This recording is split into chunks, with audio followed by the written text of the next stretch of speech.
innal ladzina la taqulul ardu ajsamuhum ba'da mautihim khamsatun al-anbiya wal ulama wa syuhada wa hafizul Quran wal muadzin al muhtasibu.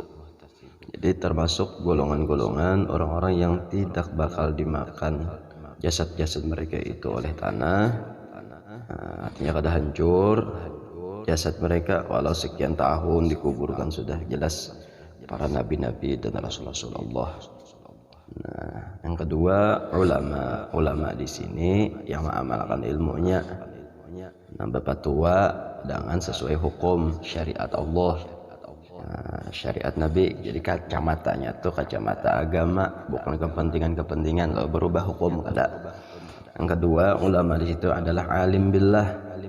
Nah, alimnya itu billah, alim lawan Allah, tahu lawan Allah, mengerti, paham dan mengenal.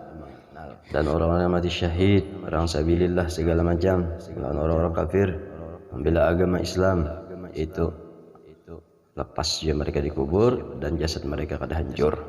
Kemudian orang yang hafal Al-Quran 30 juzuk, mengerti, paham dan mengamalkan isi kandungannya. Wal muadzin al muhtasib, orang yang adzan yang ikhlas semata-mata karena Allah, bukan minta tangguh, minta nilai, riya, tujuan lain-lain kada. Bahkan upahan dunia materinya kada mencari itu. Ada sampai mengatakan riwayat Imam Hakim itu sampai 12 tahun hanya adzan tanpa ada udzur lain-lain segalanya.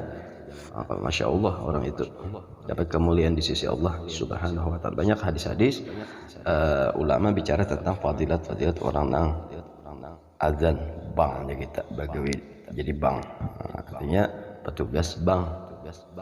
Lain petugas bank nang di kantor itu lain. Karena setiap seruan adzannya itu sejauh mana ia mengumandangkan adzan, sejauh itu pula barataan tadi yang mendengar, baik pohon, binatang dan lain-lain sebagainya, batu-batuan termasuk, itu jadi saksi di hadapan Allah. Dan tempatnya mulia di sisi, asalkan adzannya tadi ikhlas, bukan sebatas lagunya yang ini asik di lagu aja ada, tapi bujur-bujur karena Allah.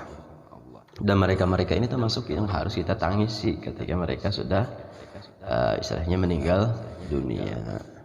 Nah, disuruh kita menangis. Di antaranya lagi yang kita disuruh menangis itu orang alim yang meninggal.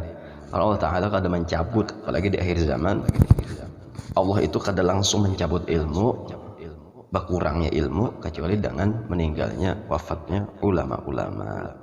Termasuk misalnya ada orang yang soleh, nah, itu kita sedih meninggal. Kemudian ada orang yang sosial, dermawan, perhatian dengan kebaikan-kebaikan, sarana-sarana kebaikan diperhatikannya, apalagi berhubungan dengan masalah agama, pondok, majlis dan lain-lain, musholla, masjid. Banyak orang tuh membantu terus, saban bulan misalnya membayar listrik dan lain-lain. Nah, itu kita tangisi orang nangka itu. Sekian tahun sih dia membayari, sekian tahun sih memperhatikan, jadi donator tetap sudah. Meninggal sih kita tangisi, disuruh dalam agama. Termasuk jawa mauti imamin adilin fi ra'iyatihi bi ahkami syar'illah la bi tahakkumi.